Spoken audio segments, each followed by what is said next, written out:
Katanga vivant à Kinshasa ont échangé ce samedi 26 octobre sur des questions touchant l'émancipation et l'extension des 7 cultures à travers les pays. Plus de détails dans ce reportage. C'était une journée mémorable pour les jeunes ressortissants de la province du Katanga vivant à Kinshasa. Ce samedi, les ressortissants des 7 provinces étaient réunis autour d'une table en vue de réfléchir sur l'avenir de la province et voir dans quelle mesure préserver ainsi que valoriser la culture katangaise. Nous sommes réunis autour d'un café de réflexion pour réfléchir notamment sur la marche de notre espace qui est les Katanga.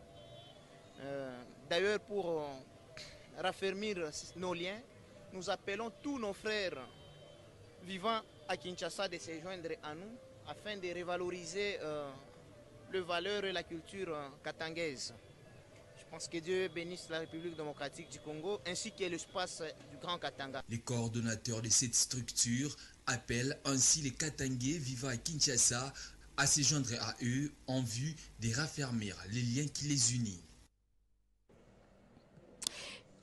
Et dans une mission officielle qu'il a effectuée ce week-end dans la ville de Goma au Nord Kivu, le directeur général de la Régie des eaux a souligné sa ferme détermination à fournir à toute la population de l'eau potable et surtout les déplacés de guerre installés dans les différents sites à Goma et ses environs.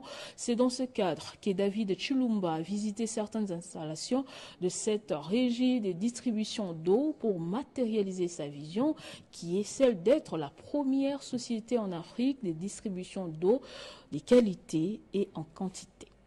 C'est dans la soirée de ce samedi 27 octobre 2024 que le directeur général de la Régie des eaux est arrivé dans la ville de Goma. Au pied de l'avion, il a été accueilli par le directeur régional de la Régie des eaux au Nord Kivu, David Angoyo, avec quelques agents et cadres de cette entreprise publique. David Chilumba dit être dans cette partie du pays pour une mission précise. J'étais à Kisangani, dans la province de Chopo, et avant de rentrer à Kinshasa, nous voici